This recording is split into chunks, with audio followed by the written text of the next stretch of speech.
Halo guys, welcome back to my channel. Dan inilah video pertama aku selama perkuliahan. Ya, as you know that sebelum ini aku nggak ada bikin video. Itu pun video-video lama yang aku edit, dan itu pun cuma pakai lagu tanpa bicara kayak gini.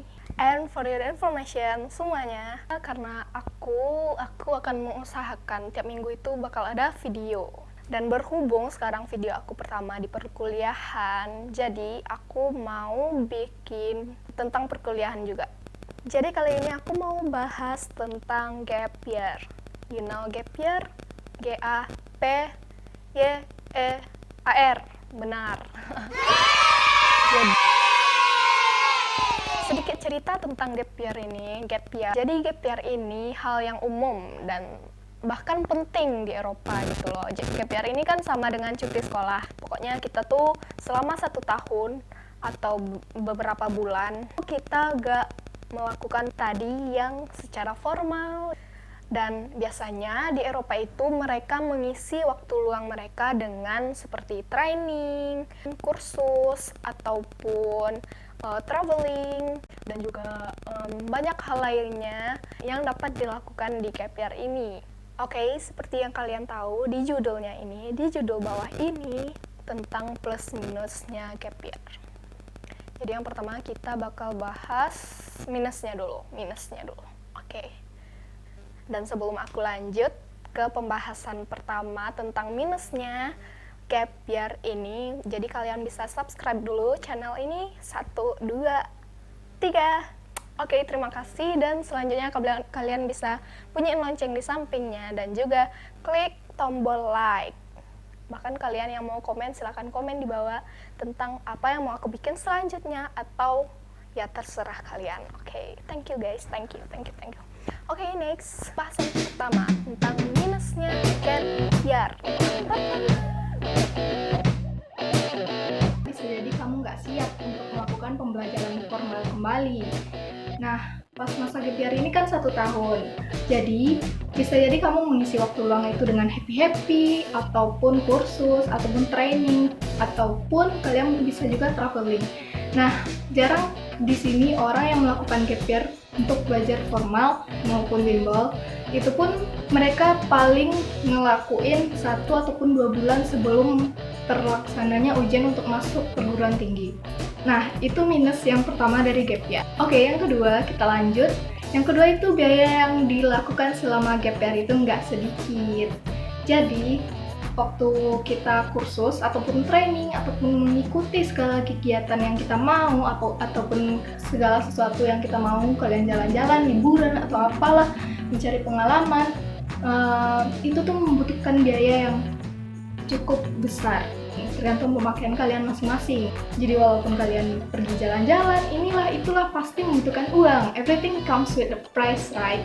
Jadi segala sesuatu itu membutuhkan uang, nggak secara cuma-cuma kita dapatkan sesuatu. Oke, walaupun kalian di rumah juga, kalian pasti membutuhkan uang orang tua kalian. Jadi belajarlah untuk mandiri, karena kita itu udah tamat SMA gitu.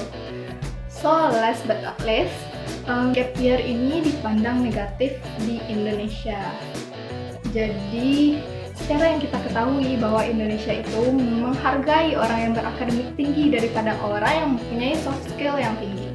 Jadi seperti itu, dan kalian tahu sendiri bahwa Indonesia itu ya gitu kan. So, sebenarnya di luar trade-off biaya tersebut ataupun pengalaman ataupun kursus ini itu segala macam, itu tuh tergantung diri kita sendiri juga. Nah, bukan tergantung pada applicable-nya gap year di Indonesia atau enggak, tapi juga tergantung pada diri kita. Kita mau dengerin perkataan orang atau enggak, kita mau belajar atau enggak, kita mau mempersiapkan untuk melanjutkan ke perguruan tinggi atau enggak, itu tergantung kita masing-masing. Nah, walaupun ini dianggap negatif di Indonesia, kalian nggak usah khawatir, karena segala sesuatu itu kita mulai dari niat. Ya, niat kita masing-masing dalam diri kita.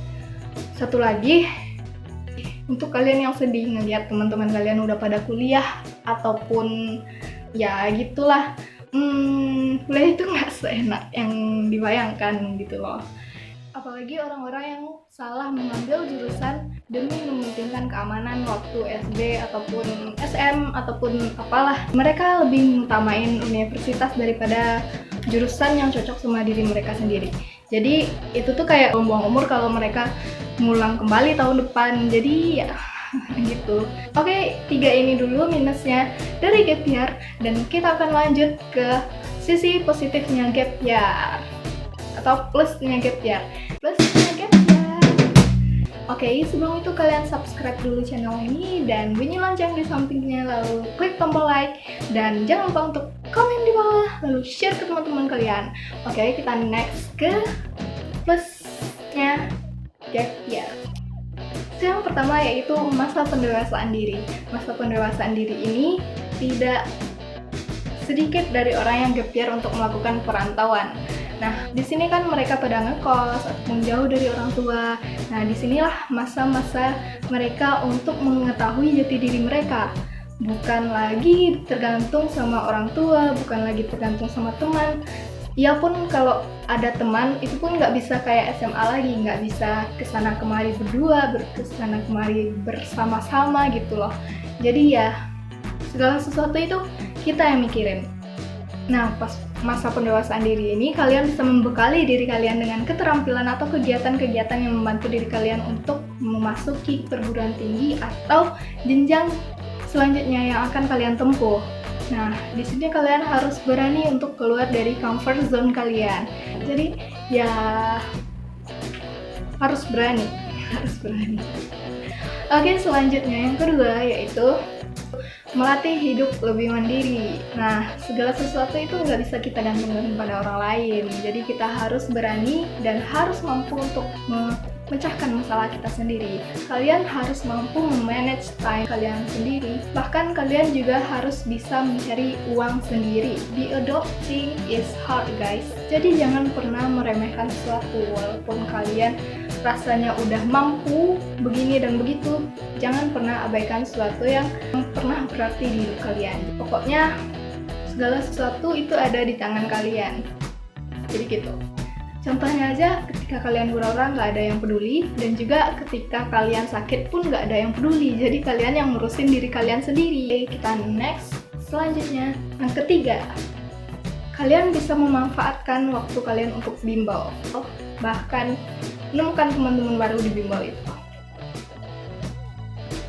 So next, yang keempat, yaitu kalian bisa memilih jurusan yang tepat untuk diri kalian. Jadi pas inilah kalian bisa menemukan mana jurusan yang cocok untuk diri kalian dan mempersiapkan lebih jauh lagi, lebih matang lagi apa yang akan dihadapi untuk mata perkuliahan tersebut. Oke. Dan mungkin sekian dulu video dari aku kali ini. Semoga bermanfaat bagi kalian dan jangan pernah meremehkan sesuatu karena segala sesuatu itu punya nilainya masing-masing. Jadi ya, thank you guys. Thank you so much for watching and see you in my next video. Jangan lupa untuk like, comment, dan subscribe channel ini. Guys, terima kasih. Dadah. Nah, sebelum itu kalian subscribe dulu. Nah, sebelum itu kalian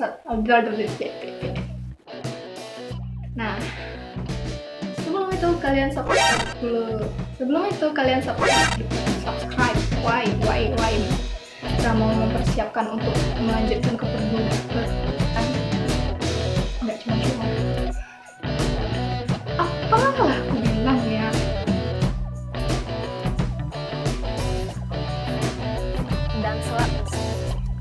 Dan sebelum aku lanjut ke pembahasan pertama tentang minusnya gap year, jadi kalian boleh subscribe dulu channel ini dan hidupin